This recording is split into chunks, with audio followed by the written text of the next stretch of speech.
I had actors in LA, editors in the UK, the screenwriters in Romania. Hmm. Yeah, so Fantastic. you don't have to limit yourself for that kind of project to what's available to you locally. You can extend stuff.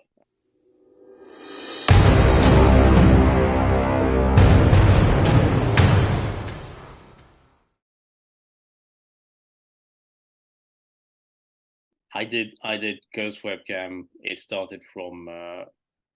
Uh, it started from a spark where we were working, you and I, on a project which kind of collapsed in a complete infernal fiasco, ball of disaster. And coming out of that, we'd worked on that for a while. And I thought, well, a bit of party pooper. I said, well, so what can I do? What can I get done? I had ideas, a few ideas floating around. I mishmashed a few ideas. Now, the actual writing, putting stuff on a page isn't my forte. So I did like a beauty pageant with a few writers, which I paid. Uh, Not much, but I paid. And the process of doing that, it was like spending 500 on the writer 1 month. When he came back to me 2 months later, he had the other 500. Casting the people, I paid everybody in the film. So the actors, I paid them nominally to be there. They also wanted to be there because I paid them less than minimum wage down the line would have been for the number of hours worked. But I think you got paid at minimum. But again, so that was a little bit of money, and I paid the editor in two parts, so another little bit of money. The guy who did the music, the joyous paperwork you need to do, and various fees, copyright fees, etc. All that spread. So it was spread over a period of like 8 months, which makes it financially more manageable to do so than it would have been doing it in one go. So yeah, and also if you're gonna do an indie film, structure things as a business. It's do it under a company because the first time it's a loss. I mean, the money you're putting in is a loss. Um, when it makes money back, if it makes money back, that's good, and you get back in the money. But don't do it like don't mortgage your house. Don't Right. think that, oh, I'm going to mortgage $200,000 at my house and do my dream film as a first film, and you're going to get your first royalty checks from Tubi for $4,000. Your children are going to hate you. Right. Well, and you've kind of touched on it a little bit here. I just want to kind of zero in on it. When it came to your directing and producing, basically putting together the whole of Ghost Webcam, this film Yeah. that's just come out.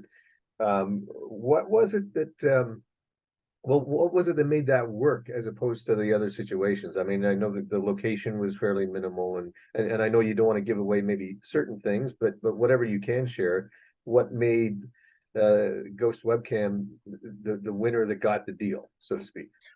Okay, so it did go from the fact that I wanted to write with what would be available. So I had that constraint, but also the one important thing, and it's going back to funding also, is I had complete freedom to do whatever I wanted on page, on screen, within the financial limitations. I had complete freedom to say what I wanted to say in a way I wanted it said. Compared to even if somebody puts $10,000 in your film and says, "Oh, I would like my wife to be on screen," and she can't act. Yeah, do you want the $10,000? There's the wife on screen. Okay. And oh, your script, I don't like what this character is saying. Can we do it differently? And well, do you want the $10,000? There you go. So in this case, as I was paying for everything, managing everything, I did whatever I wanted. Which means that down the line, if it falls down flat on its face, it's my fault. Uh, but there is complete freedom, and I think it's important if you're doing your first film, go for freedom. Again, don't do a film about eating babies. It's not going to work. But you have got complete freedom, which you probably will never have ever again. So that's one thing in tone and in writing, etc. What got me interested is it's what's called it's in the found footage genre, but in the subgenre, which is called screen life, which is basically what's happening on screen. and we've all spent a few years of doing screen life. So the film's completely unrelated to the COVID. You know, there's nothing to do with. We used video conferencing before COVID. We'll use it afterwards. So it's not related to that in any way. The way I managed it is we did it.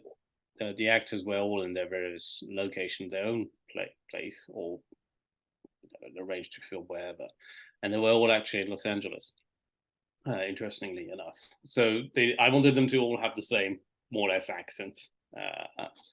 So that made sense. I had just slight issues, which I physically would not be able to go in LA and do a few street shots we had. So I found a DOP, Jessica Gallion, in Los Angeles. I told her, you know, I need this kind of house. You know, I don't know the place.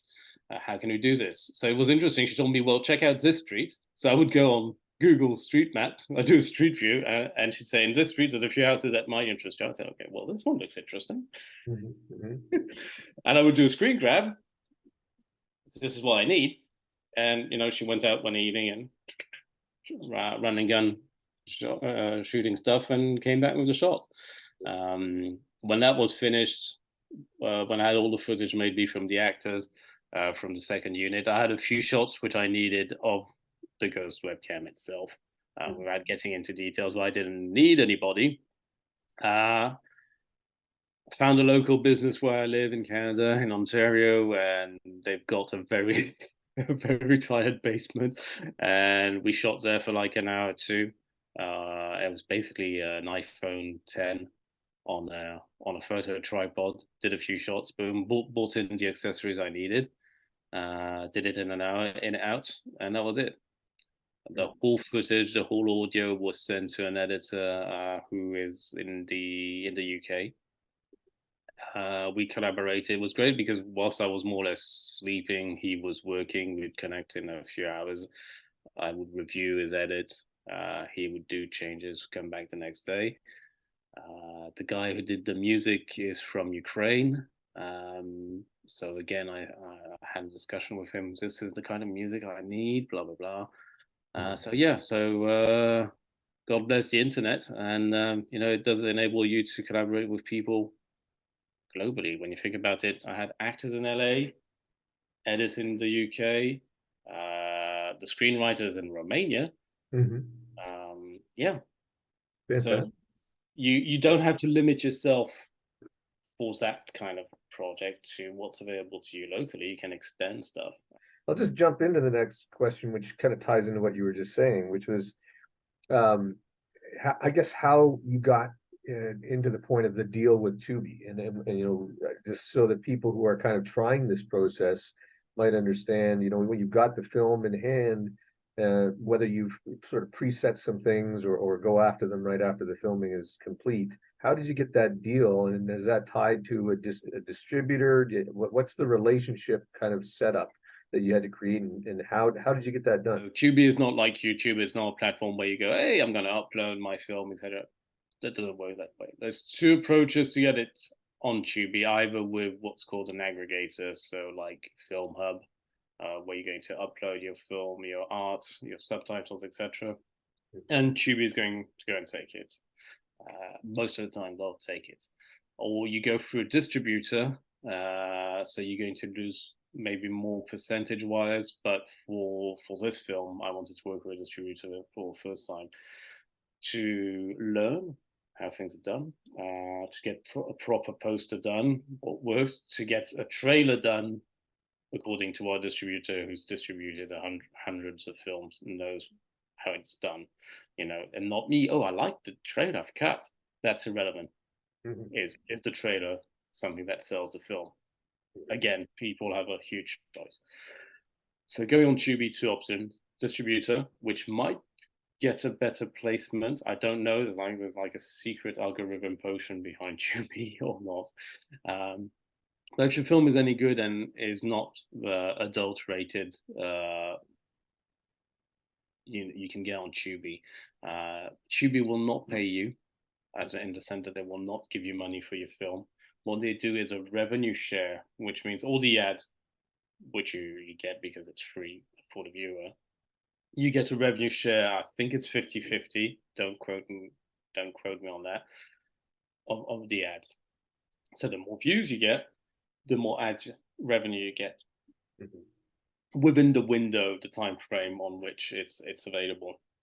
But that means if you're doing films, and I know a few guys who do that, guys and girls, where there's sequels, where they have a character which comes back twice, 3 times. I know some come back like 5 times, and where the first one's been a success, you get a built-in audience. So when the number 2 comes out, people will go and watch it. So when you kind of know financially on average how much a film in this niche, this genre, what the kind of promotion you get is going to make, which I'm still waiting to learn for my projects and my genre, how it's going to work out financially.